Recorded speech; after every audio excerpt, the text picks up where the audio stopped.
Bonjour et bienvenue dans l'émission Paroles de femmes. Je suis encore chez moi dans cette semaine spéciale Paris. Et oui, les invités ne peuvent pas venir à nous, alors on a trouvé un moyen quand même de pouvoir faire des émissions avec nos invités, les invités que vous aimez, ces femmes qui vous inspirent.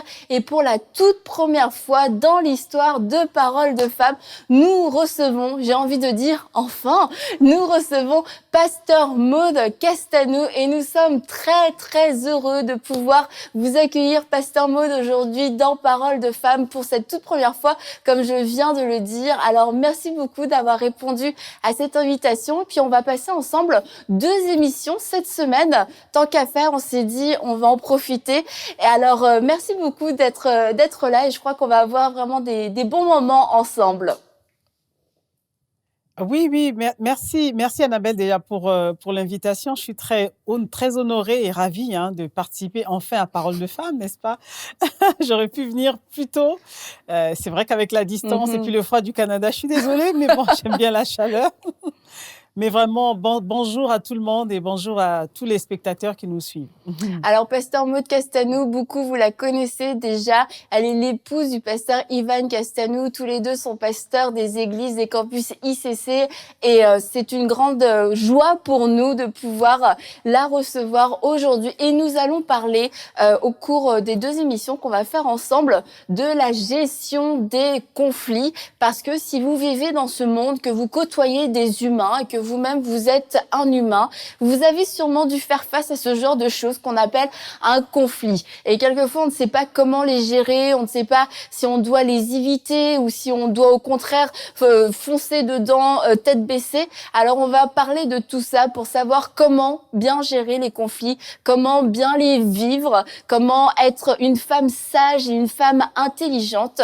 Et puis, on prendra aussi un moment, surtout dans l'émission de demain, pour parler de la gestion des conflits dans le foyer. Et beaucoup de femmes, c'est un défi pour vous. Vous ne savez pas comment communiquer sans que ce soit des disputes avec votre mari. Et je crois qu'au cours de ces émissions, le Saint-Esprit va vous parler, va vous donner des clés pour pouvoir restaurer la paix dans votre foyer. Alors, Pasteur Maud, comme je disais, les conflits, on y est tous un peu confrontés. Et qu'est-ce qu'on entend déjà peut-être pour commencer par conflit? Comment est-ce qu'on peut définir un conflit? Alors, c'est vrai qu'effectivement, tu l'as bien dit tout à l'heure, les conflits font partie de la vie. Alors, c'est vrai que nous, les femmes, nous sommes des êtres relationnels.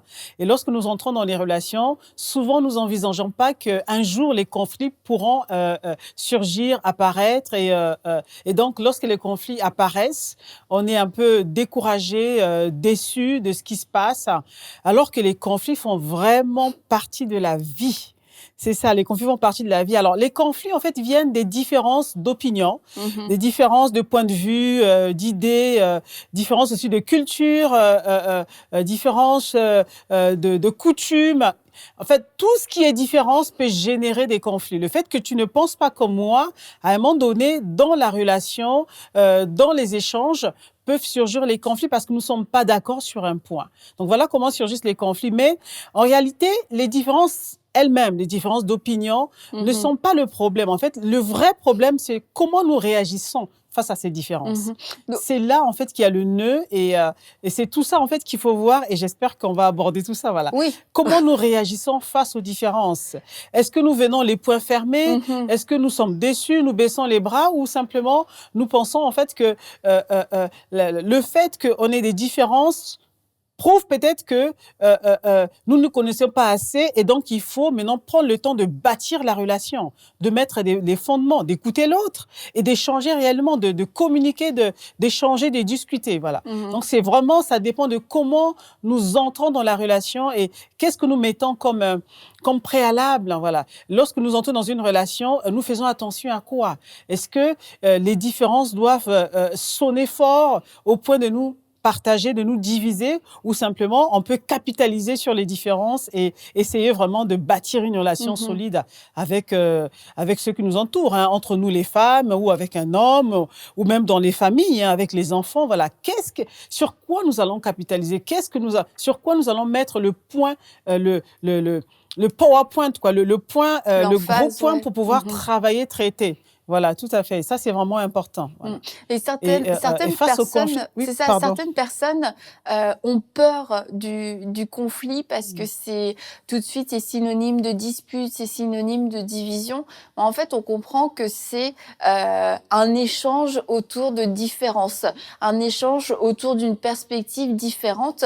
Donc un conflit d'opinion, déjà, c'est pas forcément une dispute et et je Mhm. crois vraiment que certaines personnes, pour eux, c'est tellement associé à la dispute qu'elles sont prêtes à toujours dire non, je suis d'accord, oui, oui, oui, il n'y a pas de problème, etc. pour éviter ces conflits, en fait, pour éviter ces confrontations d'idées. Mais est-ce qu'on peut dire que ce sont des gens de paix ou alors est-ce qu'on peut dire que finalement c'est dangereux pour une relation lorsqu'on n'ose pas s'exprimer pour éviter le conflit? Alors, c'est vrai, dommage, lorsqu'on n'ose pas s'exprimer pour éviter le conflit, en fait, on ne s'investit pas dans la relation, en fait. Mhm. C'est comme si, en fait, on veut être dans une relation, mais tout en restant superficiel. On ne veut déranger personne, on ne veut pas faire du mal, donc on évite, soi-disant, les problèmes, alors que rien de plus beau que d'aller en profondeur, donc connaître l'autre tel qu'il est, qu'est-ce qui compte pour lui, qu'est-ce qui compte pour elle, hein, lorsque c'est une femme, et avancer en fait, parce que les relations ont vraiment une richesse inouïe hein, à l'intérieur. Hein. Mhm. Une relation peut vous apporter beaucoup, et vous-même aussi pouvez apporter beaucoup à une relation. Donc, le fait de dire je ne veux pas de problème, c'est juste un moyen de capituler, mais malheureusement, en fait, ça n'apporte pas du poids à la relation. En fait, ça ne sera pas bénéfique vraiment à la relation. Au contraire, il faut vouloir discuter, échanger, aller en profondeur. Et le conflit, c'est ce qu'il faut savoir également, n'est pas forcément synonyme de guerre. Mhm. Voilà, c'est ça. En fait, on peut être en conflit et être en bon terme. Voilà. C'est pas parce qu'on n'est pas d'accord sur un point. Ah, c'est paradoxal, effectivement. Hein.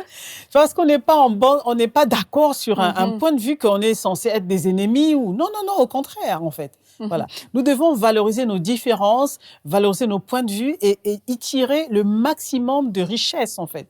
Voilà. Parce que si on choisit de marcher qu'avec des personnes qui sont comme nous, qui disent la même chose comme nous, mais on ne saura pas bénéficier vraiment de la richesse de la relation. Mhm. Il faut à un moment donné, vous voyez même dans les relations, par exemple, conjugales, vous allez remarquer que c'est souvent des personnes différentes, de personnalités différentes qui vont s'attirer. Hein.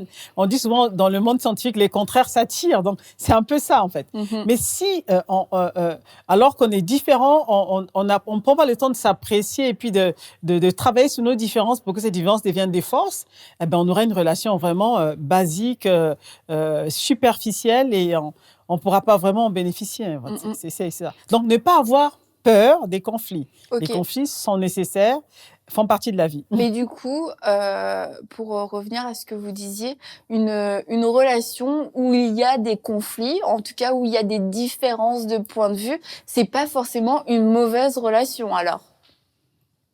Alors, c'est pas forcément une mauvaise relation. Je dirais même que la fréquence de conflit ne veut pas dire que c'est une mauvaise relation. Voilà. Parce que souvent, on peut avoir un conflit en passant. Mais lorsque les conflits sont souvent répétitifs, reviennent, fréquents, alors il y en a qui prennent peur. Oh là là, nous ne sommes pas faits pour marcher ensemble. Ça va pas du tout. En fait, faut pas avoir peur de vraiment gérer les conflits, en fait. Donc, ça veut pas dire que c'est une mauvaise relation. Au contraire, ça veut dire que dans notre relation, on ne se connaît pas assez. Mhm. Voilà. Moi, je te connais depuis un temps. Je peux aussi te connaître depuis peut-être 5 ans, mais pas te connaître vraiment. Pas connaître tes battements de cœur, pas connaître comment, qu'est-ce qui te fait plaisir, pas connaître quelles sont tes priorités. Voilà. Donc, du coup, je suis là, je te connais d'une manière, mais pas en profondeur. Or, lorsqu'on veut aller loin avec les gens, et je répète encore, nous, les femmes, nous sommes des êtres relationnels. Nous aimons tisser des relations. Voilà. Parce que c'est comme ça que Dieu nous a créés. Hein. Mhm. Il n'y a pas à s'excuser, je veux dire. Hein. Amen. Parce que souvent, les gens disent que vous, les femmes, vous êtes toujours entourées, vous aimez parler. Mais Dieu nous a fait comme ça, on aime parler, voilà. Donc, ça nous fait du bien, en fait. Une femme qui ne parle pas, elle n'est pas bien. Hein, excusez-moi l'expression.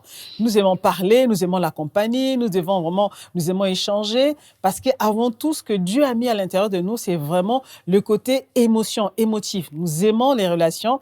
Et lorsqu'une femme s'investit dans la relation, elle y va à fond. Moi, c'est ce que j'ai remarqué. Elle y va à fond. Donc, du coup, dans cet élan où on va à fond dans les relations, ben, il faut aussi prendre le temps de bien gérer les relations, de bien les traiter, de bien les valoriser, parce que les relations peuvent contenir des richesses, en fait, inouïes, quoi. Mhm. Donc, valoriser cela et ne pas avoir peur des conflits. Lorsqu'on est différent, eh ben, on peut capitaliser. Il y a une richesse dedans. Voilà.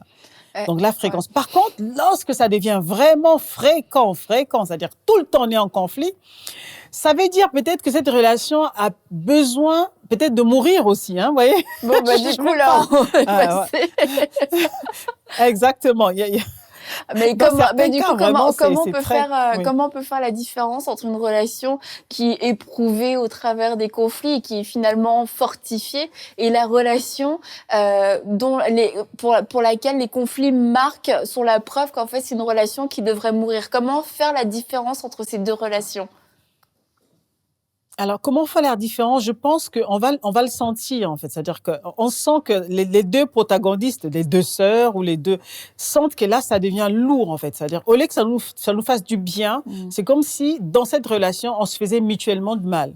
On n'arrive vraiment pas à s'entendre. C'est critique. Quand on se sépare, il y a la douleur. Là, ça demande peut-être à mourir. Alors, peut-être que la relation était très, je dirais c'était pas le moment vraiment de commencer la relation. Voilà. Dans la relation amoureuse, c'est facile, voilà. Mais dans l'amitié entre sœurs, Mhm. c'est un peu délicat. Donc, du coup, il faut pas hésiter de dire, OK, je t'aime bien, mais peut-être que notre relation pourrait s'arrêter là. Peut-être qu'on n'est pas appelé à aller plus loin que ça, parce que vraiment, on n'arrive vraiment pas à se mettre d'accord. Et Mhm. là, mais d'un commun accord, on se met d'accord, tu es ma sœur, on va peut-être s'arrêter là, mais tu peux compter sur moi, voilà. On est frères et sœurs en Christ, hein, c'est ce qu'on se dit souvent. Et ne pas hésiter vraiment de dire, OK, là, la prochaine étape, peut-être que notre relation existait pour s'arrêter à ce niveau. Parce que chaque fois qu'on veut aller à l'étape suivante, ça coince. Mais ça coince vraiment au point de nous faire du mal. Voilà. C'est pas C'est facile bien de le d'être dire à franc, vous quelqu'un. savez. Notre relation était Bah faite oui, pour c'est ça. s'arrêter à ce niveau. C'est dur ensemble. C'est difficile, Annabelle, je sais, hein, parce qu'il y en a ceux qui nous écoutent, effectivement, se posent cette question, mais vous savez, mieux vaut dire souvent la Mhm. vérité que de pas dire et de se faire mutuellement mal, voilà, c'est ça. Et c'est bien, moi je pense que quand je sens une douleur par rapport à une situation, mieux vaut que je sois franche envers mon frère, ma sœur, et que tous ensemble, comme la Bible dit, rechercher la paix, qu'on Mhm. soit en paix, voilà. Là, c'est le cas. Voilà. Donc, Mhm. mais ça ne veut pas dire que nous sommes des ennemis, non. Mais peut-être qu'on ne peut pas aller à l'étape suivante, à un autre stade, vraiment, de notre Mhm. relation. Et, Donc, et ça, je mais pense on le que dit avec c'est... amour, Oh, hein. mais c'est vraiment une clé parce que c'est vrai que lorsqu'on va au-delà dans ce niveau où notre relation n'était pas censée aller, la relation va pas être assez forte justement pour soutenir ces divergences de points de vue et c'est là où ça va constamment Mm. se transformer en dispute, en incompréhension et en blessure et finalement ce qui devait être une relation qui devait nous enrichir, être une bénédiction devient une source de blessures constantes. On a tout le temps besoin de pardonner, on a tout le temps besoin de restauration. Et je pense que dans le temps, on voit aussi ces relations. Ah bah oui, on voit qu'on n'est pas d'accord, mais à chaque fois, ça nous a rapprochés. À chaque fois, ça nous a fortifiés. Puis ces relations, finalement, à chaque fois, ça ne mène nulle part. Et je prie que le Saint-Esprit puisse vous parler, vous aider à avoir du discernement dans vos relations, que vous puissiez investir dans les relations qui sont amenées à continuer, dans des relations qui sont amenées à aller plus loin et que vous ayez aussi ce discernement et ce courage pour pouvoir reconnaître les relations qui sont arrivées à leur terme, des relations qui sont arrivées à un certain niveau, puis c'était le maximum que vous pouviez vivre en paix avec cette personne et puis d'accepter de relâcher cette personne, de relâcher cette relation pour éviter justement les blessures, éviter de rentrer dans des relations toxiques à n'en plus finir. Et comme vous le disiez aussi, Pasteur Maud, les différences en soi, c'est pas le problème, ça va être la manière dont on va les communiquer. Alors justement, pour éviter que le conflit se transforme en dispute, en querelle, en éclat de voix, comment est-ce qu'on peut rester dans cet échange? Comment est-ce qu'on peut rester dans une atmosphère de partage sans que ça dérape à chaque fois, sans que ça devienne même des colères où on va se fâcher? Alors ça, c'est important. C'est vrai que d'une manière générale, une gestion efficace de conflits passe par la communication, hein. On commence par la communication, c'est important. Mais Annabelle, je voulais juste revenir Oui, sur ce oui, que tu oui, disais tout à l'heure. allez-y, Tu as parlé allez-y. de relations toxiques. S'il te plaît, ça m'a un peu... Oh, oui, oui, oui. ce que tu dis est vrai. Oui, oui, ce que tu dis est vrai. Et ça, vraiment, je pense que ça va aider plus d'une personne. Vous savez, quand vous entrez dans une relation, la relation doit être à double sens, pas Mhm. juste à sens unique. Or, souvent, dans une relation, il y a un des protagonistes, pardon, qui souffrent, hein, notamment celle qui souffre. Des fois, elle dit, OK, c'est pas grave, mais je vais pas la brusquer, je vais pas la blesser, je vais pas blesser l'autre. Du coup, j'accepte de souffrir et je laisse l'autre faire ce qu'elle a envie de faire. Et ça, c'est pas une bonne position. Ou bien, de l'autre côté, l'autre va se dire, OK, moi, j'ai vu telle personne, elle peut m'apporter telle chose. La personne qui parle n'est pas prête, elle aussi, à s'investir de la même manière. C'est-à-dire que je viens dans cette relation juste pour en tirer le maximum, mais je ne suis pas prête à donner. Là, effectivement, comme tu venais de le dire, on parle de relations toxiques. Et ça, c'est vraiment pas des bonnes relations. C'est vraiment pas...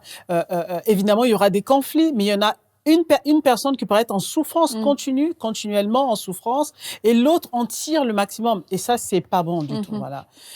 Si toi, tu es dans cette relation, tu te sens épanoui, tu es à l'aise, et tu vois que l'autre souffre, la Bible dit d'être en paix avec tout le monde. Donc, il faut vraiment aider l'autre. Et peut-être que c'est le temps d'arrêter la relation parce que ça n'apporte rien à l'autre. Voilà. C'était juste... voilà. On peut se mettre d'accord tous les deux, mais aussi avoir le discernement de ne pas faire souffrir l'autre. Voilà. Donc, arrêter également la situation, la relation lorsqu'on voit que l'autre souffre. Ça, Tout à fait. c'est bien d'avoir ce réflexe-là. Exactement. Alors, donc, tu parlais de, tout à l'heure, excuse-moi, tout à l'heure, tu m'as posé une question sur Oui, la communication. la communication, voilà. Alors, la gestion efficace des conflits. Hein, lorsque les conflits apparaissent, on a dit que les conflits, ça veut pas dire qu'il y a la guerre. Les conflits font partie de la vie. Lorsque les conflits apparaissent, une bonne communication permet de gérer les conflits. Alors, moi, j'ai quelques points comme ça pêle-mêle. Si je sais pas si tu permets, allez-y, je peux en allez-y. donner C'est le quelques-uns. moment, Alors, mesdames, de le prendre un premier papier, point, un crayon pour bien noter des bons voilà. points de communication. Allez-y, Pasteur Modo, vous écoute. Alors, moi j'en ai noté 10 principes clés. Le premier, c'est que dans une communication, notamment quand on veut gérer les conflits, hein, d'une manière générale, il faut rechercher le fait de comprendre et non le fait d'avoir raison. Voilà. Ça, c'est vraiment un premier point. Lorsqu'on communique avec l'autre, il faut que se faire comprendre par l'autre. Il faut que lorsque je dis quelque chose, le but que je vais rechercher moi, c'est que l'autre me comprenne. Voilà. C'est vraiment pour éviter que l'autre me comprenne. Et je vais prendre là, j'ai pris une note là dans Proverbe 18, verset 13. C'est lui qui répond avant d'avoir écouté, fait un acte de folie et s'attire la confusion. Voilà. Il faut vraiment comprendre. Si tu réponds avant d'avoir écouté, tu fais un acte, tu poses un acte de folie et c'est pas glamour, ouais, excusez-moi de l'expression. Voilà. Donc il faut, lorsqu'on rentre dans une communication, on veut communiquer avec l'autre, le but qu'on recherche, c'est que l'autre puisse nous comprendre. Et non forcément d'avoir raison, il va m'entendre, je vais placer tel mot, il saura. Non, mais est-ce que l'autre a compris ce que tu veux dire? Ça, c'est vraiment, ça doit être ce que nous recherchons. Recherchons, avant tout la compréhension de ce qu'on veut dire, la compréhension du problème qu'on veut poser, la compréhension de ce qu'on veut expliquer. Ça, c'est le premier point. Je peux continuer? Ah oui, allez-y. Voilà. Alors, et il y a une chose que la Bible nous dit dans Éphésiens 4, verset 26. Éphésiens nous dit, si vous vous mettez en colère, ne péchez point, que le soleil ne se couche pas sur votre colère. C'est-à-dire que lorsqu'il y a un conflit éclate entre deux personnes, entre deux sœurs ou entre un frère et une sœur, la première chose, c'est de ne pas dormir avec la colère. Voilà. Faut pas laisser le conflit, parce que là où il y a conflit, le conflit génère des frustrations. Ne pas laisser la frustration gagner notre cœur au point de dormir avec, se réveiller avec le lendemain, redormir à nouveau, ruminer. C'est vraiment, en fait, si tu laisses toutes ces choses dans ton cœur, c'est en fait, tu es en train de ranger ton cœur, en fait. Voilà. À force, avec le temps, le cœur risque d'être vraiment malade, de tomber malade. Donc, il faut vraiment laisser, avant la nuit, gérer, demander pardon au Seigneur, pardonner la personne. Et là, on se sentira mieux le lendemain et on pourra peut-être amorcer une communication pour parler de ce qui s'est passé. et à non fait. pas garder sur soi, ruminer, garder tout le temps. Mmh mh. Et troisième chose, c'est que il faut dire la vérité dans les relations. La vérité doit être un leitmotiv. Je l'ai dit tout à l'heure, plus ou moins. Il faut dire la vérité. Il ne faut pas utiliser dans les relations ce qu'on appelle communément la langue de bois. Il faut dire les choses telles qu'elles sont. Alors, dans le fait de dire la vérité, ça peut choquer, ça peut interpeller, ça peut faire du mal. Les gens peuvent vous juger, mais en fait, ce qui compte, c'est de dire la vérité avec amour. Avec amour. C'est important. Voilà, On va avec le amour, voilà, souligner. avec amour, voilà, avec amour. C'est avec amour. Donc ça, c'est le troisième point. Alors, je continue. Oui, J'ai pris allez-y, quelques on notes. Hein. continue, on continue. Je savais que je On venais prend des RCI TV, notes. vous voyez, je ne pas... Amen. Et quatrièmement, parler avec douceur. Mmh. C'est important dans les relations. Voilà. Pour ne pas attiser la colère, pour ne pas attiser les conflits, il faut parler avec douceur. Même si à l'intérieur de nous, tout bout, c'est-à-dire l'autre a fait quelque chose qui nous a vraiment mis hors de nous en colère, mais apprendre à parler avec douceur. Et ça a trait avec la maîtrise de soi. Tout à fait. Parce que des fois, vous pouvez avoir raison, mais la manière de parler fait en sorte qu'en fait, on ne vous entend plus. Vous n'arrivez plus à faire comprendre à l'autre ce qui s'est passé réellement. Donc là, la maîtrise de soi, la douceur. Hein, la douceur, c'est un fruit de l'esprit. Donc, il faut vraiment... C'est qui fait que Donc, moi, pas d'excuses. au quotidien... non, du tout. Alors, ce que je fais au quotidien, c'est que lorsque je sens que je ne suis pas contente du tout, mais vraiment pas contente, et je sens que, vous savez, nous les femmes, hein, Ça monte. ça rumine à l'intérieur, ça monte et tout. On a envie vraiment d'en découdre tout de suite.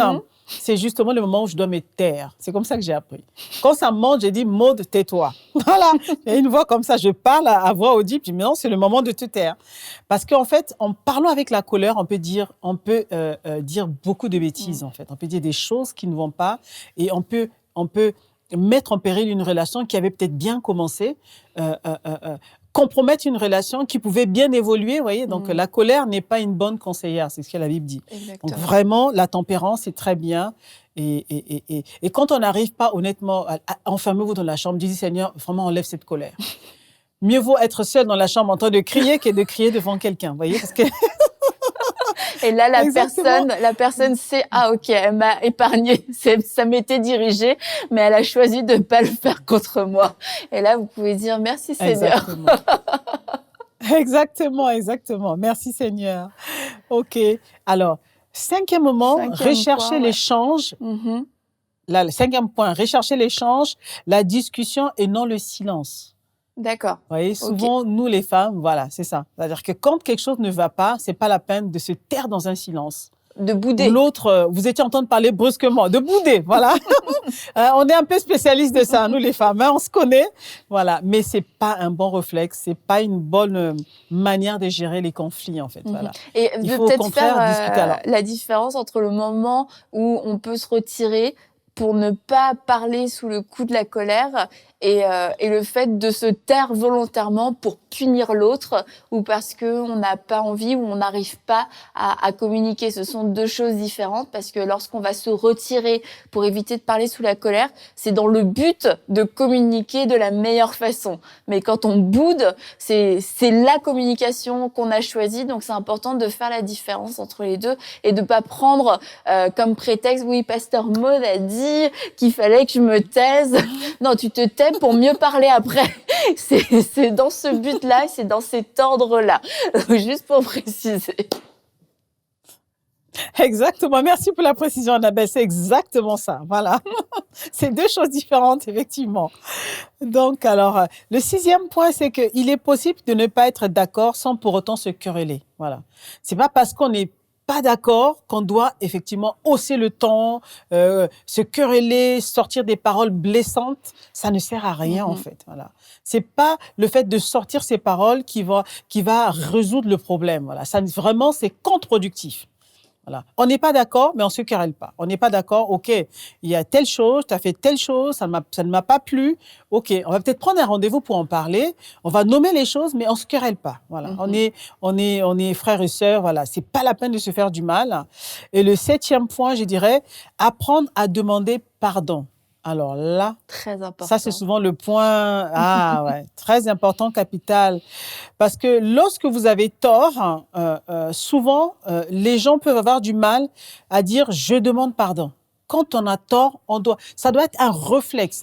Pas forcément un réflexe où on le dit en l'air, mais on doit le dire en fait. Parce que le pardon, ce n'est pas une émotion. Le pardon, c'est une décision. Tout à fait. Une résolution. On a résolu de demander pardon. On doit le dire. Et la parole de Dieu nous exhorte vraiment à demander pardon. Ne pas, parce que certaines personnes pensent que lorsqu'elles demandent pardon, c'est comme si elles diminuaient, quoi. C'est comme si elles n'existaient plus. C'est comme si elles devenaient moins importantes qu'avant. Non, non, non, du tout. Ça, c'est un mensonge du diable. Il faut demander pardon. Quand on reconnaît son tort, pour montrer qu'on a reconnu son tort, on demande pardon. Et aussi, 8e, pardonnez les autres lorsqu'on vous demande pardon. Ça, c'est important. En effet. Même si la chose était vraiment énorme, il faut pardonner. Il faut libérer, il faut pardonner. Ça, c'est important. Et je vais continuer parce que je regarde le chrono, n'est-ce pas, Oui, mais de toute façon, on pourrait rester longtemps là. Ouais, mais demain, on va avoir l'occasion de pouvoir revenir sur ces points aussi. Donc, on peut juste finir de les énumérer. Puis demain, vous inquiétez pas, on aura le temps de revenir dessus. Donc, oui, 9e. Exactement.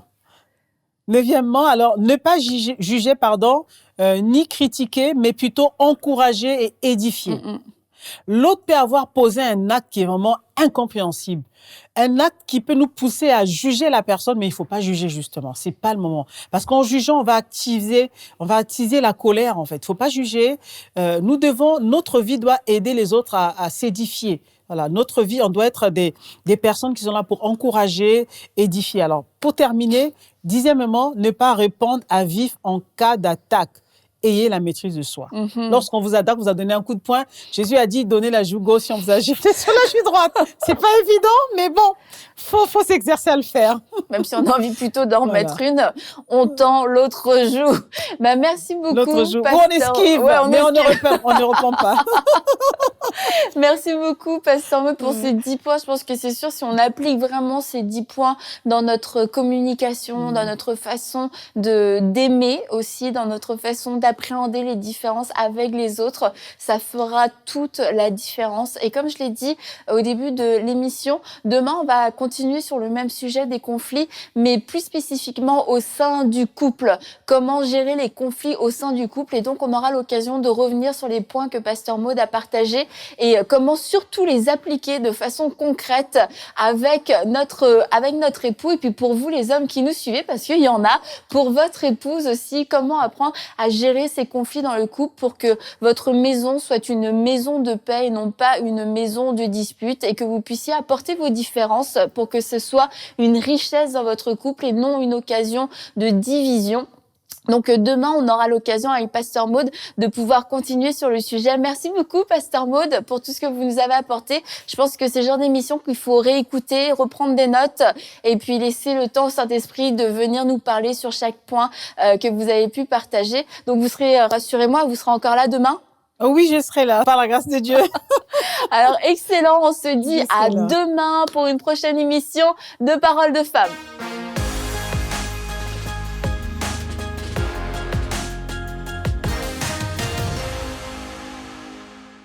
Hey, c'est Annabelle. Merci d'avoir regardé cette émission. Pensez à vous abonner et à activer la cloche pour recevoir tous nos prochains contenus exclusifs. Et si vous avez à cœur de soutenir cette œuvre, vous pouvez rejoindre la grande famille des partenaires sur emcitv.com/don. Que Dieu vous bénisse.